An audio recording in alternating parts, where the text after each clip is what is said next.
Bismillahirrahmanirrahim. Assalamualaikum warahmatullahi taala wabarakatuh. InsyaAllah untuk keberkatan kuliah subuh kita baca, kita mulakan dengan Ummul Kitab Al-Fatihah. Bismillahirrahmanirrahim. Alhamdulillahirabbil alamin arrahmanirrahim maliki yaumiddin iyyaka na'budu wa iyyaka nasta'in ihdinas siratal mustaqim siratal ladzina an'amta 'alaihim ghairil maghdubi 'alaihim. إن الحمد لله نحمده ونستعينه ونستغفره ونستهديه ونعوذ بالله من شرور أنفسنا ومن سيئات أعمالنا من يهده الله فلا مضل له ومن يضلل فلا هادي له أشهد أن لا إله إلا الله وحده لا شريك له وأشهد أن محمدا عبده ورسوله اللهم صل على سيدنا محمد وعلى آله وأصحابه ومن دعا بدعوته وتسن بسنته واهتدى بهديه إلى يوم الدين أما بعد. Alhamdulillah, kita syukur kepada Allah Subhanahu wa taala, Allah yang Maha Pemurah lagi Maha Penyayang, yang mencipta kita, yang memberi rezeki kepada kita dan memberi kita hidayah sehingga kita dapat bersama-sama melaksanakan solat subuh berjamaah. Salawat dan salam kepada junjungan baginda Rasul sallallahu alaihi wasallam, kepada keluarga dan sahabat-sahabatnya. Jadi terima kasih pada pengurusan Ustaz Islam dan masjid yang menjemput saya. Sebelum ni katanya Ustaz Dr. Arif, tapi kerana beberapa tugas dan kesibukan maka minta saya. Jadi hari ini saya cuba sampaikan dalam keadaan kita sedang jamaah di seluruh dunia berkumpul di Baitullahil Haram, di Makkahul Mukarramah untuk mengerjakan haji. Saya cuba sampaikan tajuk, tak sempat nak edit pun, yang pernah saya sampaikan setahun yang lalu di surau saya sendiri, di surah Al-Falah di Taman Senam Utama tahun yang lepas. Jadi slide ini dah tertangguh begitu lama. Jadi ini daripada buku Zadun ala Tariq Mustafa Masyhur, bekalan dalam kehidupan para pendakwah.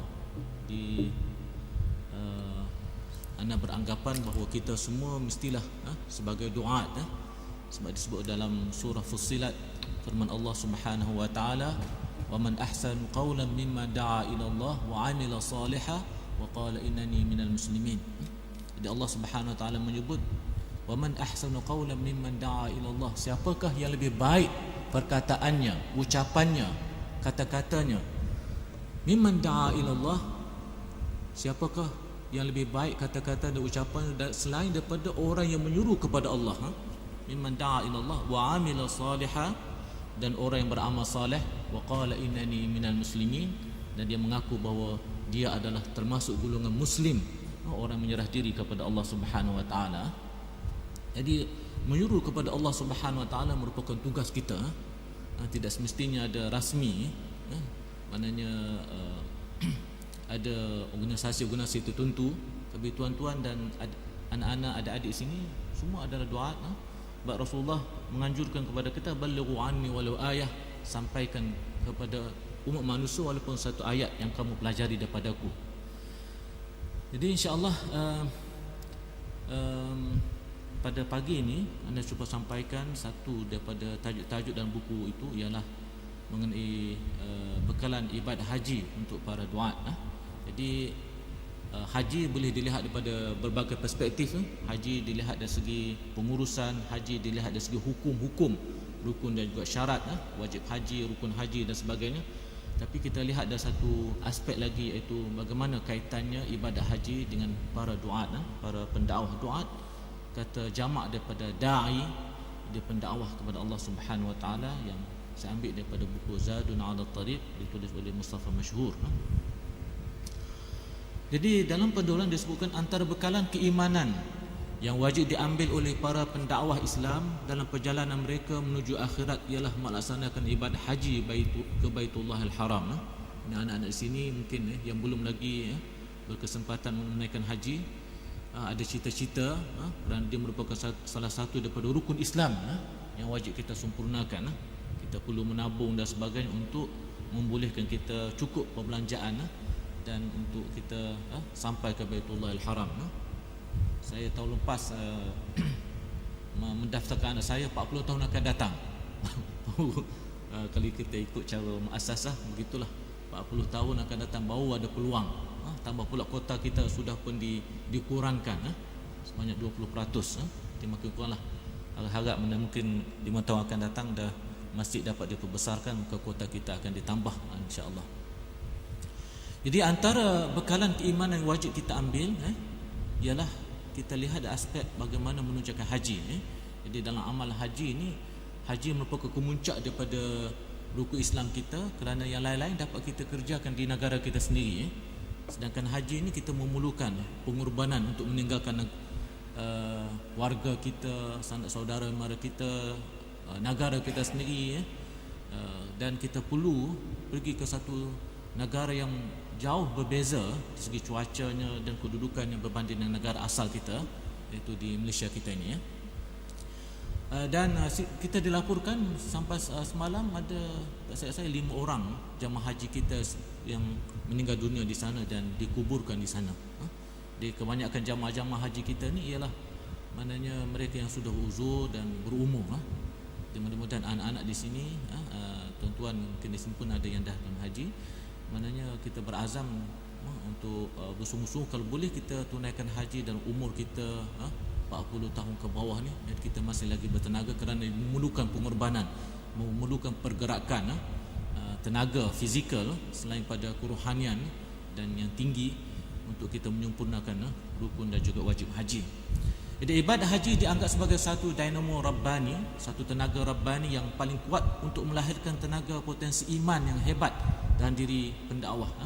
Jadi dia merupakan satu tenaga yang akan memberi kekuatan pada keimanan, dan kita memang iman dalam kehidupan kita merupakan sesuatu yang sangat penting. Sebab itulah saya selalu berdoa, Allahumma ahyina bil iman wa amitna bil iman wahsyurna bil iman wa adkhilnal jannata ma'al iman. Ya Allah, hidupkan kami dengan iman, mati kami dengan iman, hidupkan kami semula pun dengan iman, dan masukkan kami juga dalam syurga dengan iman kepada Allah Subhanahu wa taala. Jadi betapa mana yang lain-lain tu kita tak akan bawa kecuali keimanan kita kepada Allah Subhanahu wa taala. Allah Subhanahu wa taala juga menyebut yauma la yanfa'u malun wala banun illa man atallaha biqalbin salim. Pada hari kita kembali bertemu Allah, tidak berguna dan tidak dapat membantu kita harta yang banyak, anak pinak yang ramai, kecuali yang datang menemui Allah Subhanahu wa taala membawa hati yang salim, hati yang sejahtera, hati yang penuh dengan keimanan dan kepada Allah Subhanahu wa taala. Jadi ibadah ini dapat membersihkan jiwa para pendakwah dari palitan ciri-ciri jahiliyah angkara penyesatan nafsu syahwat. Rasulullah sallallahu alaihi wasallam menjelaskan, man hajja falam yarfus wa lam yafsuq raja'a ka yaumi waladathu ummuh, muttafaqun alaih. Jadi bermaksud barang siapa yang menunaikan haji dan tidak melakukan perkara-perkara yang membatalkan dan tidak bersikap derhaka, nescaya dia pulang dalam keadaan suci bersih dari dosa seperti mana dia mula dilahirkan oleh ibunya. Dan kita pernah juga dengar hadis al-hajjul mabrur laisa jazaohu illa al-jannah. Haji yang mabrur, haji yang diterima oleh Allah Subhanahu wa taala, dan itulah cita-cita para hujjaj kita yang pergi ke sana untuk mendapatkan haji yang mabrur, haji yang makbul, diterima oleh Allah Subhanahu wa taala.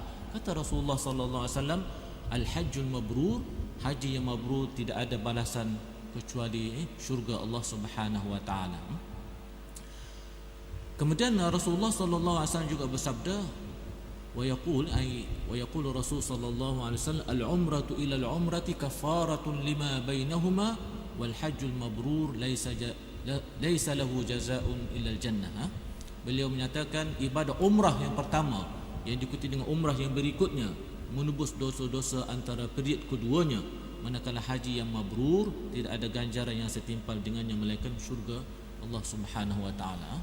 Ya, alhamdulillah sebahagian daripada kita ni ramai yang boleh katakan saban tahun berpeluang pergi umrah kerana kemurahan rezeki kurnia Allah Subhanahu wa taala. Jadi ada beberapa staf di UTM ni yang setiap tahun pergi, yang yang dalam pengetahuan anda lah. Dia kata tahun 2014 Ustaz tak pergi ke? Maksud dia awal tahun ini anda dah pergi.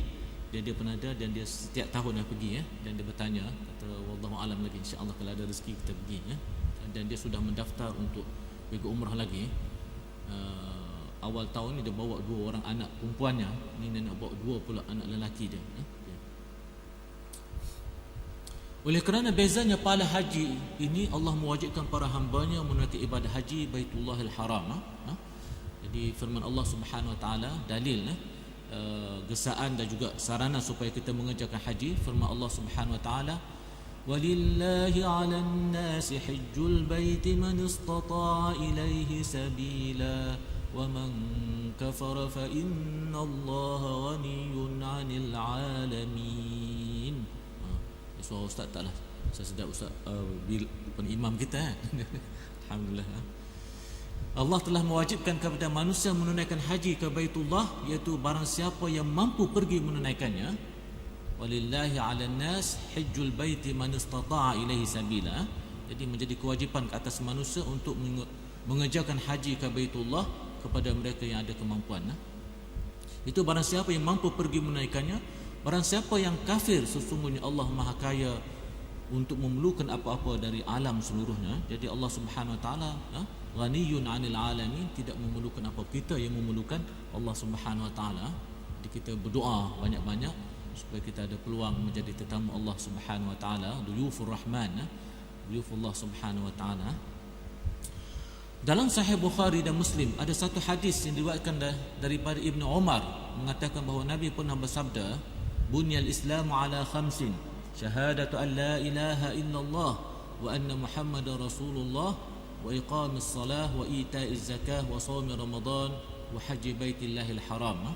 Islam dibina di atas 5 tunggak, itu syahadah bahawa tidak ada Tuhan yang disembah kecuali Allah dan bahawa Muhammad adalah Rasulullah, menunaikan salat, mengeluarkan zakat, berpuasa di bulan Ramadan dan menunaikan haji ke Baitullahil Haram. Jadi ini 5 tonggak ataupun 5 pillars of Islam, mana 5 rukun Islam yang perlu kita sempurnakan dalam kehidupan kita. Kita alhamdulillah kita bersyahadah, kita sebagai seorang muslim, kita mendirikan solat, fardu kita, solat Jumaat kita, kita memang kita laksanakan solat. Yang ada kemampuan, kelebihan rezeki, dia tunaikan zakat, berpuasa Ramadan. Tinggal lagi haji ni terhad kerana kita terpaksa melaksanakan di tempat Baitullahil Haram di Makkahul Mukarramah, Al-Mamlakah Al-Arabiyah Saudiyah di Saudi Arabia, yang bukan di negara kita sendiri. Jadi ini memerlukan lagi usaha, kesungguhan dan sebagainya, penabungan, tabungan duit dan sebagainya untuk kita berupaya untuk menunaikan Baitullahil Haram. Penting lagi kita mesti mendaftar. Ada yang belum daftar lagi. Kena cepat-cepat daftar. Sebab 40 tahun akan datang baru kita ada peluang dalam senarai itu. Ini pengalaman saya mendaftar anak saya lah. 40 tahun akan datang barulah ada peluang. Termasuk untuk kali kedua saya lah dengan isteri 40 tahun. Kecuali kalau dia begini package lah. Package yang harganya agak lebih sikit lah. Dalam hadis yang diriwayatkan oleh Ali, katanya, man qadira 'alal haji fatarakahu fala alaihi an yamuta yahudiyan aw nasraniyan.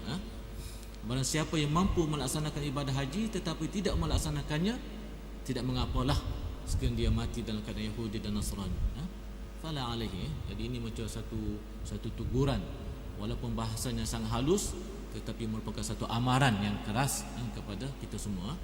Jadi siapa yang ada kemampuan tapi dia tinggalkan sengaja, tak mahu untuk melaksanakan ibadah haji, maka akhirnya wal-iazubillah, na'udzubillah, kita mohon perlindungan Allah Subhanahu Wa Taala, kematian akhirnya hujung hayatnya mungkin dia akan mati sebagai seorang Yahudi ataupun Nasrani. Menunjukkan seriousnessnya, maknanya ibadah haji ni serius, yang satu ibadah yang perlu kita beri perhatian dan kesungguhan. Alhamdulillah jamaah kita sekarang ni berada di Mekah dan ramai.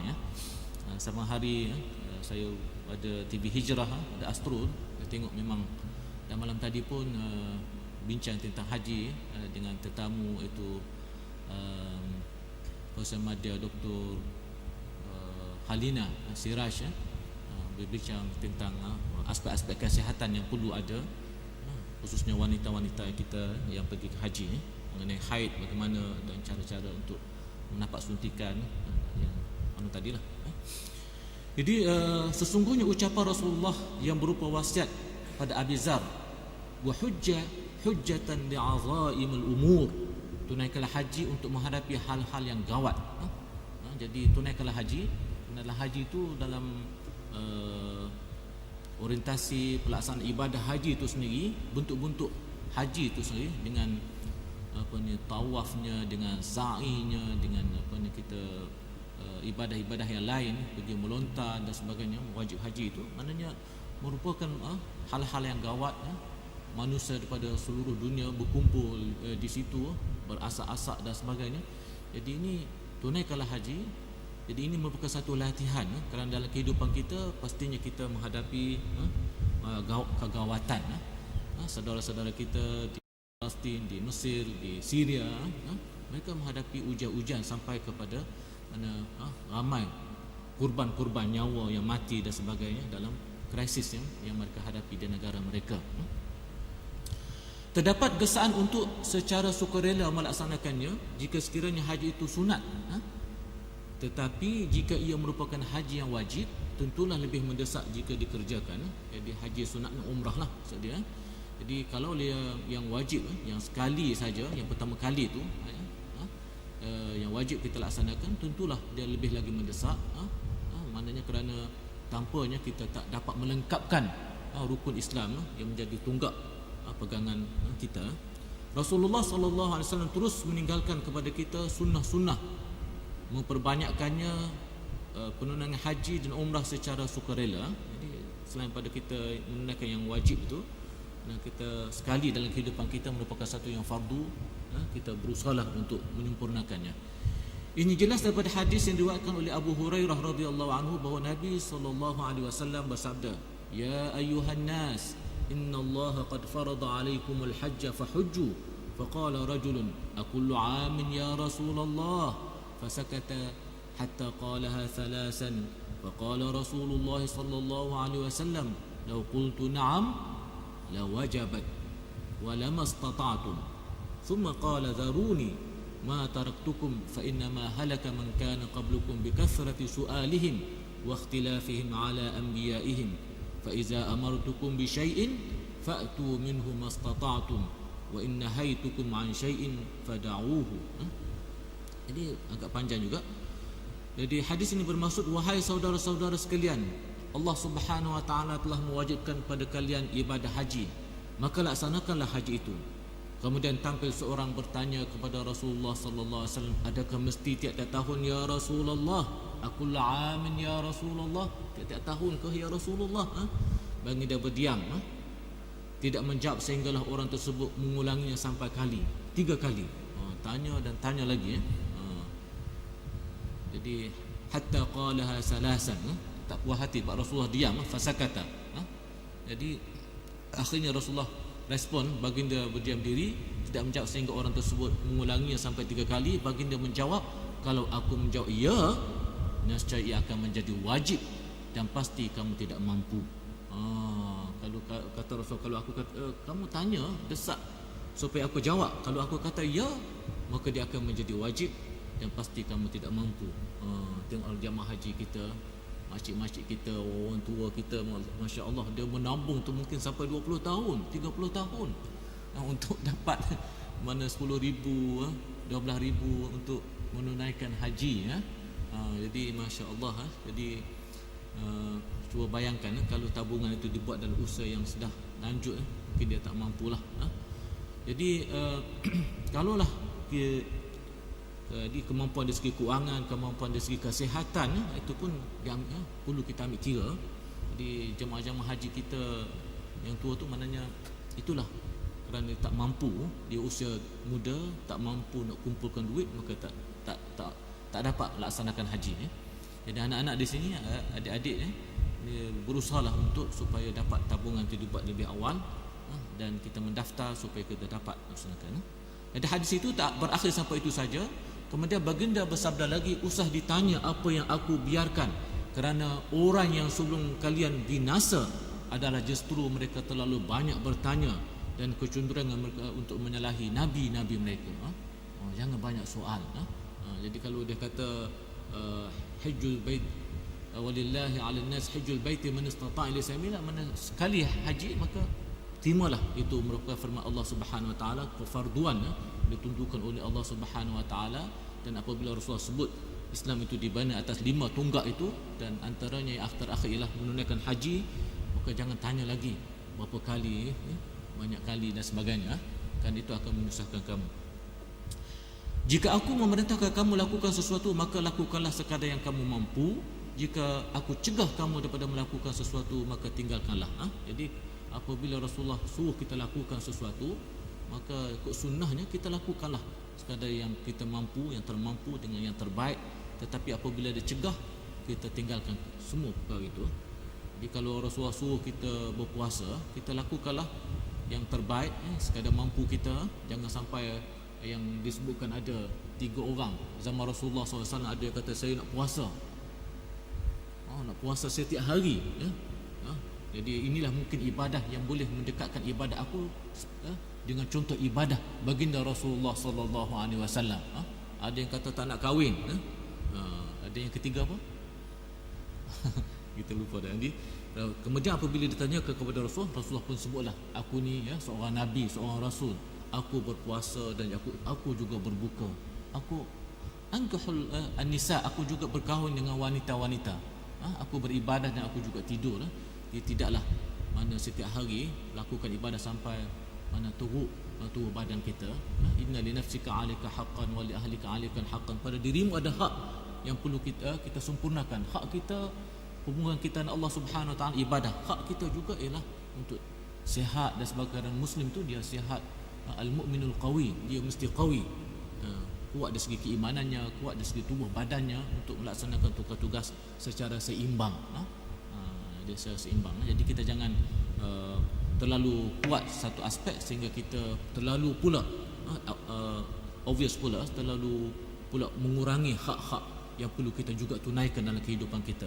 Hak sebagai pelajar yang perlu menyempurnakan tugas-tugas dan sebagai pelajar, hak sebagai pekerja yang perlu datang ke pejabat dan melaksanakan tugas-tugas perjawatannya dan sebagainya. Jadi kita perlu imbangkan. Jika tegah, tetapi kalau bentuk tegahan, mesti tinggalkan semua sekali. Kalau kita kata arahan solat, kita solat subuh, kita solat, ada solat sunat subuh, zuhur, ada qabliyah, ba'diyah, itu memang alhamdulillah dengan kemampuan kita. Tapi bukanlah selamanya kita perlu iktikaf 24 jam di sini. Selainlah pada bulan Ramadan kita ambil cuti dan sebagainya, mungkin di 10 hari terakhir kita nak setiap hari 24 jam berada di masjid, kecuali keluar untuk menunaikan hajat-hajat tertentu untuk diri kita dan keluarga, itu lainlah. Jadi sebagai tetamu Ar-Rahman, di antara penghormatan dan kurnia Allah Subhanahu wa taala kepada para penunai haji dan umrah ialah Allah menjanjikan untuk mereka ganjaran kebaikan dan keampunan. Ini janji Allah Subhanahu. Allah menganggap mereka sebagai rombongan dan tetamu-tetamunya. Jadi kita jadi zuwarur Rahman, kita jadi tetamu-tetamu Allah Subhanahu wa taala. Allah Subhanahu, baginda Rasulullah SAW menjelaskan, al-hujjaj wal-ummar wafdullah azza wa jal wa zuwaruhu in sa'aluhu a'tahum wa in istaghfaruhu ghufira lahum wa in da'u ustujiba lahum. Al-hujjaj wal-ummar, para penunai haji dan umrah. Para penunai haji dan umrah adalah perwakilan wafdullah, wakil-wakil Allah Subhanahu wa taala azza wa jalla, dan pengunjung-pengunjungnya. Jika mereka memohon sesuatu, nescaya Allah memperkenankan permintaan mereka. Jika sekiranya mereka memohon keampunan, Allah akan ampunkan mereka. Jika sekiranya mereka berdoa dan berseru kepada Allah, nescaya Allah akan menyahuti seruan mereka. Hadis riwayat Ibn Hibban. Inilah maknanya antara kita jadi tetamu Rahman, antara fadilat yang diberikan kepada kita ialah kita memang orang istimewa kerana kita tetamu Allah Subhanahu wa taala, seperti mana kita bertamu di rumah Allah Subhanahu wa taala sekarang di masjid UTM kita ni. Dan kita di menunaikan haji kita dianggap sebagai tetamu Allah Subhanahu Wa Taala. Di sana dah ada Baitullahil Haram, rumah Allah yang menjadi kiblat kita. Insa'aluh, pertama fadilah yang kita perolehi, para hujjaj kita dan juga orang yang menunaikan umrah, insa'aluhu a'tahum, apabila mereka memohon berdoa kepada Allah, Allah akan memperkenankan, Allah akan memberi maknanya permohonan-permohonan mereka. Jadi ada disebutkan cerita dalam TV Hijrah tu, seorang wanita dia berdoa sungguh-sungguh untuk bertemu jodoh dengan di sana. Akhirnya dia bertemu jodoh dengan orang Arab. Masya-Allah, dia dah janda dan ada anak. Anak pun tak tengok detail lah. Dia kata akhirnya dia bertemu jodoh. Jadi satu insiden tu di matar, di airport tu, dia bawa barang terjatuh dan ada seorang Arab tolong bantu dia. Daripada situlah daripada mata orang kata sampai ke hati. Jadi akhirnya mereka berutus melalui email dan sebagainya, Facebook, Allah alam, akhirnya berjodoh dengan ni. Jadi hati-hati, kita mintalah yang baik-baik Allah Subhanahu Wa Taala. Akhirnya mudah-mudahanlah kebaikan, keampunan Allah Subhanahu Wa Taala dan syurganya. Wa in istaghfaruh, dan apabila mohon keampunan Allah, ghufira lahum, diampunkan dosa, insya-Allah. Dan apabila berdoa, doa mereka akan dimustajabkan, diterima, dimakbulkan oleh Allah Subhanahu Wa Taala.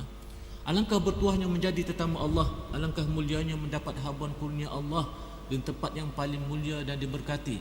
Di situlah turunnya wahyu ilahi, di Mekah tu dan Madinah dan di sekitarnya banyak peristiwa-peristiwa yang di mana perjalanan Rasulullah sallallahu alaihi wasallam, liku-liku dakwah baginda, bagaimana 13 tahun di Mekah, 10 tahun di Madinah, dan peristiwa perang dan sebagainya, sehingga tertegaknya Daulah Madinah, Daulah Islam pertama, the first Islamic state di Madinah tu. Semuanya tu pengajaran-pengajaran yang boleh menjadi iktibar kepada kita. Di situlah turunnya wahyu, bumi yang menjadi tempat berpijak para anbiya, persekitarannya dilimbayungkan oleh para malaikat dari langit. Peri mulianya dan tingginya martabat tanah suci telah pun dijelaskan oleh Rasulullah sallallahu alaihi wasallam dengan sabda baginda, innallaha azza wa jalla qad wa'ada hadzal baita an yahujjahu kull sanatin 600,000 fa in naqasu akmalahumullahu azza wa jalla minal malaikah. Allah azza wa jalla telah menjanjikan bahawa rumahnya ini akan dikunjungi dalam rangka mengerjakan haji oleh 600,000. 600 sekarang ni dah lebih 2 juta 3 juta, semua sekarang ni kurang tu, kerana kota tu dikurangkan, tapi dia boleh kapasiti sampai 2 juta 3 juta. Sekiranya bilangan kurang daripada itu, Allah akan sempurnakan bilangan tersebut dengan para malaikat. Kalau kurang daripada 600,000, Allah Subhanahu Wa Taala akan utuskan malaikat kerana nak muliakan Baitullahil Haram. Di antara rukun haji kita ialah tawaf di Baitullahil Haram. Masya-Allah, tawaf tu tak berhentilah, ada sentiasa ada orang tawaf. Rasulullah menerangkan lagi, tiap-tiap hari ada 120 rahmat turun di rumah ini, rumah Allah, ini Kaabah. 60 untuk orang yang tawaf, 40 untuk orang yang sembahyang, manakala 20 untuk orang yang menyaksikannya. Jadi berapa tu? 60, 40, 100 dan 20, 120. Ini berapa fadilah. Kemudian kita lihat apa maksud ihram dan talbiyah dalam konteks mana pengajaran sebagai seorang dai. Dengan memakai ihram, seorang mukmin dapat melepaskan dirinya dari tarikan yang bersifat keduniaan. Pakai ihram, pakai pakaian putih, walai kalau kita lelaki saja, baik Tan Sri, raja, pemerintah, orang kenamaan, orang biasa, sama kita pakai pakaian ihram. Itulah pakaian ni. Dengan memakai ihram, seorang dapat melepaskan diri daripada tarikan yang bersifat keduniaan, pangkat, kebesaran. Ia hidup bergerak dengan pakaian orang yang mati. Sebab kita pakaian kapan kita pun gitulah bentuknya, putih. Dia setaraf dengan makhluk Allah yang lain. Sebab itu Allah Subhanahu Wa Taala disebut oleh Rasulullah SAW, Inna Allah la yanzuru ila suwarikum wala ila amwalikum walakin yanzuru ila qulubikum. Allah Subhanahu Wa Taala tak lihat kepada harta benda kamu, rupa paras, segaknya kamu itu, Allah Subhanahu Wa Taala lihat pada hati kamu, beriman atau tidak, menjadi orang yang bertakwa atau tidak dan sebagainya. Perkiraan tentang martabat, pengaruh pangkat ini akan hilang. Manusia adalah sama di sisi Allah Subhanahu Wa Taala persis seperti gigi sisir. Mereka berjalan merintasi bukit bukau, padang pasir, sahara, meneriakkan sahutan terhadap panggilan Tuhan yang bernama Ar-Rahman. Jadi ucapan kita yang bahasa orang haji selalu laung-laungkan ialah labbaik Allahumma labbaik. Sehingga ada satu rencana dalam TV Al-Hijrah itu ialah tentang labbaik. Labbaik Allahumma labbaik. Aku menyahut seruanmu ya Allah, aku menyahut seruanmu ya Allah. Mereka mengulang penyahutan dengan perkataan labbaik Allahumma labbaik, labbaik la syarika laka labbaik, innal hamda wan ni'mata laka wal mulk la syarika lak. Inilah yang kita ulang. Kusahuti panggilanmu ya Allah, kusahuti panggilanmu, tidak ada sekutu bagimu. Kusahuti panggilanmu ya Allah, sesungguhnya segala puji dan nikmat kurnia, segala-galanya adalah kepunyaanmu, tidak ada sekutu bagimu ya Allah. Demikianlah ia mengulang-ulang sebutan tersebut, sedang hatinya sentiasa bimbang, takut-takut sahutan tersebut akan dijawab dengan penolakan oleh Allah Subhanahu Wa Taala, la labbaika wa la sa'daik. Kalau kita mengungkapkan talbiyah tadi, kita takut-takut Allah tak terima. Aku menyahut seruanmu ya Allah, kau suruh aku datang untuk menunaikan hak aku datang ya Allah. Aku lihat Kaabah yang menjadi kiblatku ya Allah. Aku lihat saudara-saudaraku seluruh Islam yang menjadi, yang disebutkan oleh baginda Rasulullah SAW oleh Rasulmu bahawa Islam ini adalah sebagai saudara, sebagai satu tubuh.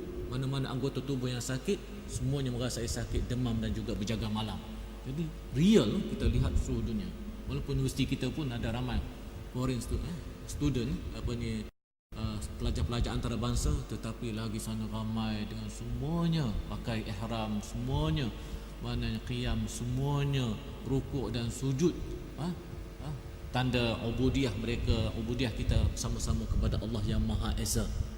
Kiblat kita sama, Tuhan kita Allah Subhanahu Wa Taala yang Esa.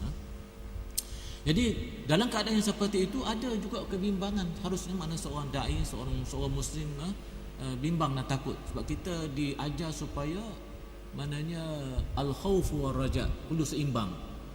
Khauf mana takut kepada Allah Subhanahu Wa Taala, takut amal kita tidak diterima, dan dalam masa yang sama diimbangi dengan raja, rasa berharap moga amal kita diterima oleh Allah Subhanahu Wa Taala. Takut-takut Allah ini disebut kat sini. Apa yang kita takut? Takut Allah maknanya respon dalam bentuk negatif, la labbaika wa la sa'daik, seruanmu tidak ku terima, tidak ku indahkan, seruanmu tidak ku perkenankan. Waliyazubillah. Jadi sebab itulah kita lihat hibahnya para hujaj kita, tetamu kita, tetamu Ar-Rahman ni, dengan rasa sebab dan sebagainya, kerana mungkin itulah pertama kalinya pakcik-makcik kita melihat Kaabah menjadi kiblatnya, dan melihat maknanya kita kata raudah, tempat perkuburan Nabi, Abu Bakar dan juga Umar, lihat perkuburan Baqi' dan lain-lain lagi, lihat Uhud di mata kepala mereka sendiri.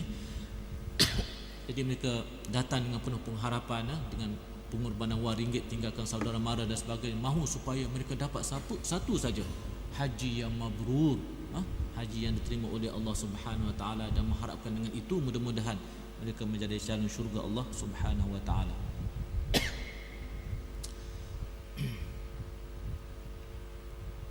Diriwayatkan tentang Ali bin Husain radhiyallahu anhuma, ketika beliau ihram haji dan mula menunggang kenderaannya, tiba-tiba warnanya menjadi pucat. Ia bingkas bangun sambil menggeletar. Ia tidak dapat mengucapkan talbiyah. Ketika itu ada yang bertanya kepadanya, mengapa anda tidak mengucapkan talbiyah? Beliau menjawab, saya bimbang kalau dikatakan kepada saya, akhsha an yuqala li la labbaika wa la sa'daik. Aku sangat takut kiranya aku dibalas dengan kata-kata oleh Allah Subhanahu Wa Taala, suruhmu tidak ku indahkan, suruhmu tidak ku perkenankan. Riwayat pada Sufyan bin Uyainah. Kemudian kita lihat tawaf tadi, talbiyah. Jadi talbiyah maknanya satu manifestasi menunjukkan kita muslim mukmin menyahut seruan Allah Subhanahu Wa Taala. Allah Subhanahu Wa Taala, apa yang Allah suruh pada kita, suruh kita supaya beriman, suruh kita untuk menjadi mukmin muslim, suruh kita akhirnya mati wala tamutunna illa wa antum muslimun. Jangan kamu mati kecuali sebagai muslim yang benar-benar, muslim yang melengkapi mana prasyarat, rukun dan juga syarat sebagai muslim, yang akhirnya dapat husnul khatimah, mati dalam keadaan Allah menerima kita. Baik, tawaf.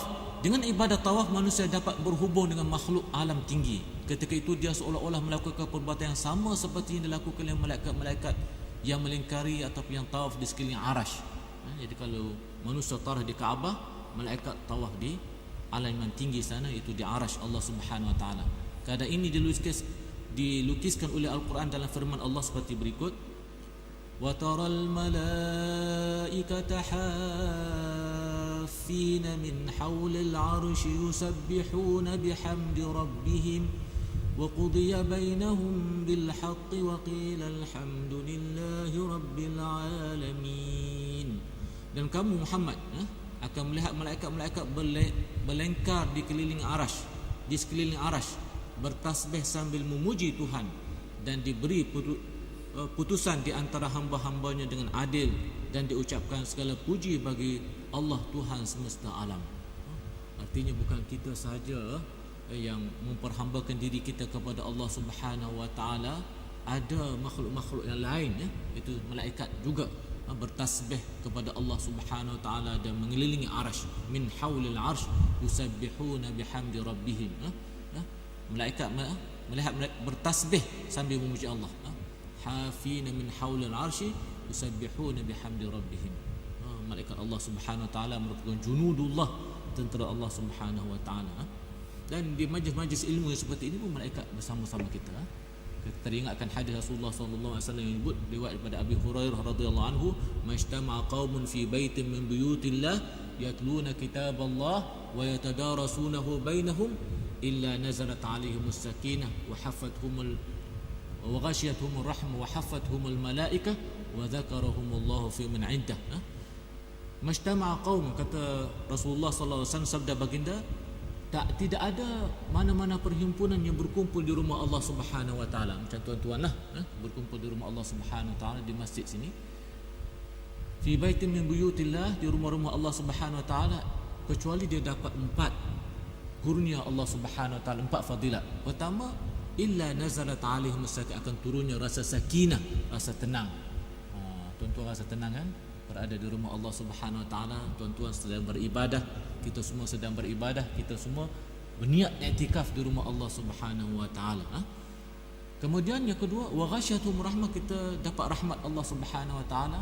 Ketika wa haffatuhumul malaikah, malaikat bersama-sama dengan kita. Sini sebuah hafina, situ yang Rasulullah sebut wa haffatuhumul malaikah, daripada urutnya haffa yahifu, mana malaikat datang mengembangkan sayap dia, dan juga bersama-sama jamaah yang berkumpul di rumah Allah Subhanahu Wa Taala. Ni mereka berkumpul mengelilingi arash, tawaf di arash. Di rumah Allah Subhanahu Wa Taala mereka suka tempat-tempat yang memuji Allah Subhanahu Wa Taala, yang berkumpul tu kerana membaca ayat Allah Subhanahu Wa Taala dan juga tadarus Al-Quran serta mempelajari hukum-hukum Allah Subhanahu Wa Taala, Al-Quran dan Sunnah. Dan yang ketiga, di malaikat akan mengelilingi kita. Dan yang kemuncaknya wa zakarahumullahu fi man 'indah, yang keempat, malaikat akan menyebut, Allah Subhanahu Wa Taala akan menyebut nama-nama kita di kalangan malaikat-malaikat dia yang muqarrabin, yang dekat dengan Allah Subhanahu Wa Taala. Bayangkan nama kita yang orang tak kenal pun, tapi Allah Subhanahu Wa Taala sebut nama kita di kalangan rasa itulah rasa kebanggaan, bertuahnya kita menjadi tetamu Allah Subhanahu Wa Taala di rumah Allah. Mudah-mudahan ada lagi rezeki menjadi tetamu Allah di rumah Allah Subhanahu Wa Taala menunaikan haji. Yang ke seterusnya ialah tadi itu talbiyah ihram, istilam.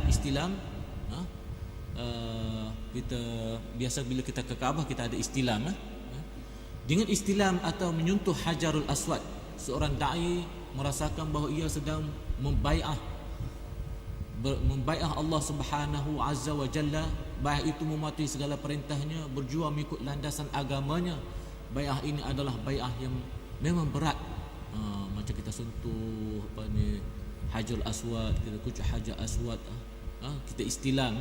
surrender, kita angkat tangan macam tu, dibayangkan seolah-olah kita sedang berbai'ah, kita akur janji, kita buat sumpah setia Allah Subhanahu, sumpah setia apa? Untuk kita menjadi hamba-Nya yang setia melaksanakan perintahnya dan menjauhi tegahan dan larangannya. Firman Allah Subhanahu wa taala, "Faman nakasa fa innama yankusu ala nafsihi wa man awfa bima 'ahada 'alaihi Allah fasayutihi ajran 'azima." Barang siapa yang mengkhianati bai'ah, sesungguhnya dia mengkhianati dirinya sendiri. Akan tetapi barang siapa yang menunaikan apa yang dijanjikan kepada Allah, apa yang dijanjikan kepada Allah, maka ia akan diganjari dengan balasan yang amat besar. Khianat janji kita dengan Allah apabila kita melanggar perintah-perintah Allah Subhanahu wa taala. Setianya kita kepada bai'ah apabila kita memenuhi janji kita dengan Allah untuk melaksanakan perintahnya dan menjauhi tegahan dan larangannya. Jadi barang siapa yang khianat, dia seolah-olah mengkhianati dirinya sendiri. Tetapi mereka yang menyempurnakan janji dengan Allah, dia dapat ganjaran yang amat besar dari sisi Allah Subhanahu wa taala, syurganya dan keampunannya. Kiasan simbolik yang seperti ini diperukatkan oleh sabda Rasulullah SAW, "Al-hajarul aswad yaminullah azza wa jalla fil ard yusafihu bi khalqah kama yusafihu ar-rajulu akhahu." Hajar aswad itu laksana tangan Allah azza wa jalla. Ini kiasan. Kiasan Hajar aswad itu laksana tangan Allah azza wa jalla di dunia untuk berjabat tangan dengan makhluknya, persis seperti orang itu berjabat tangan dengan saudaranya. Hadis Ibn Hibban. Jadi memang dalam keyakinan akidah kita, Allah laisa kamitsli syai', Allah bukannya sama dengan makhluk, bukannya fizikal seperti mana makhluk, tetapi ini kiasan, bagaimana kita istilam dan juga menyentuh Hajar aswad bagaikan kita sedang bersalaman dengan Allah Subhanahu wa taala, seperti juga seorang muslim itu bersalaman dengan saudaranya. Bergayut kain di pintu Kaabah. Perlakuan seperti ini adalah sebagai penyataan harap dan merendah diri hamba kepada Allah Subhanahu wa taala. Walaupun kita lihat kalau jemaah-jemaah lain dia begitulah, kita tidaklah sangat ada pula yang bergayut di Kaabah, dia ada peluang nak gunting Kaabah. Pernah saya dengar lah dia kata nak jadikan dia jebisan kain Kaabah tu sebagai azimat dia. Itu mana banyak yang bid'ahnya lah. Jadi alhamdulillah kita lihat Kaabah di musim haji dia diangkatlah, dia tinggi jauh daripada jangkauan tangan manusia lah. Cuma kita lihat jemaah-jemaah tak ada yang tak tangan di Kaabah tu merintih. Itu sebagai manusia biasa, itulah mungkin diberi peluang. Saya pernah bertanya kepada pengawal, adakah sunnah ke? Tak ada syekh, bid'ah. Kita nak masuk sebegitu pun susah lah. Tapi kita tak naklah bubuk-bubuk. Tapi jemaah-jemaah lain dari Pakistan, daripada yang lain, Afghanistan ramai, dan juga daripada Iran sebagainya, begitulah mereka bergayut sana. Allah Subhanahu wa taala berfirman, "Ud'u rabbakum tadarruan wa khufyah." Mintalah kepada Tuhanmu dengan penuh kesungguhan dan dengan suara yang perlahan. Minta kepada Allah Subhanahu wa taala dengan penuh rasa tadarru', dengan penuh rasa rendah diri, dengan perlahan, jangan kuat sangat. Kita pun dalam berjamaah dan doa tu tidaklah kuat sangat. Kita kerana Allah Subhanahu wa taala Maha As-Sami'ul Basir Al-Alim. Tuhan Maha mendengar, Maha melihat dan Maha mengetahui. Allah dengar rintihan dan doa kita.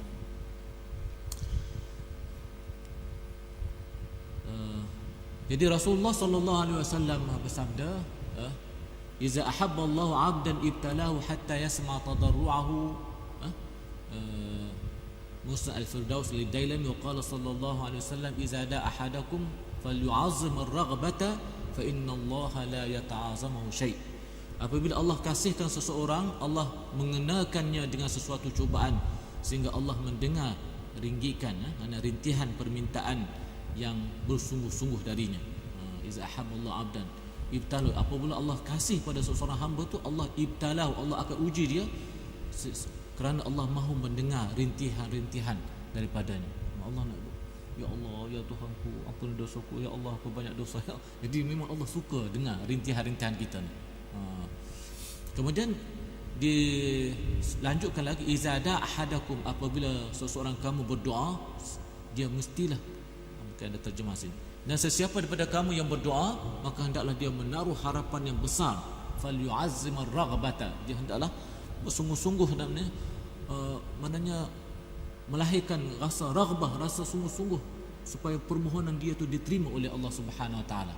Bukan maknanya doa pun sambil lalu begitu saja, tapi doa dengan penuh kesungguhan, dengan penuh pengharapan, dengan penuh pemahaman. Masya-Allah, imam kita doa panjang sungguh maknanya, dan sangat menyentuh hati kita. Doa, ada doa maksurat, ada doa tentang keimanan, doa masya-Allah. Allahumma inni a'udzubika minal hammi wal doa supaya kita dilepaskan pada duka cita, malas dan sebagainya. Itu himpunan doa-doa maksur daripada Rasulullah sallallahu alaihi wasallam. Kemudian sa'i. Adapun ibadah sa'i berulang-alik daripada Bukit Safa dan Marwah melalui anak, membayangkan betapa kuatnya hasrat mukmin untuk memohon rahmat Allah Subhanahu Wa Taala. Doa-doa yang dibacakan ketika itu turut memberi makna tersebut. Jadi doa-doa maknanya Safa dan Marwah tu ada 7 kali kita berulang tu, setiap kali tu ada doa-doanya. Seperti juga tawaf di Kaabah, tawaf pertama ada doanya, tawaf keliling yang kedua ada doanya, dan seterusnya lah macam badan doa. Antara yang kita baca dalam semasa sa'i, Rabbighfir warham wa tajawaz amma ta'lam innaka antal a'azzul akram rabbana atina fid dunya hasanah wa fil akhirati hasanah wa qina azabannar. Ya Allah, ampunkanlah dosaku, kasihanilah diriku, maafkanlah apa kesalahanku yang Engkau tahu, sesungguhnya Engkau adalah Tuhan yang maha mulia dan maha pemurah. Hai Tuhan kami, kurniakanlah kepada kami kebaikan di dunia dan kebaikan di akhirat, dan lindungilah kami pada azab api neraka. Ungkapan ini membayangkan permohonan kasih yang bersungguh-sungguh di hadapan Allah Subhanahu Wa Taala. Jadi kita sebutkan Allah tu maha agung, Allah tu maha pengampun, Allah tu boleh mengampunkan dosa kita, ni maha mulia, maha pemurah. Jadi itulah doa dan rintihan kita, permohonan kita menggambarkan kesungguhan kita untuk mendapatkan rahmat daripada Allah Subhanahu Wa Taala. Jadi slide saya ni sampai 50. Tuan-tuan kuliah subuh sampai pukul berapa saya tak tahu ni. Jadi rasanya mungkinlah waktu lain lah, insya-Allah kita boleh bincang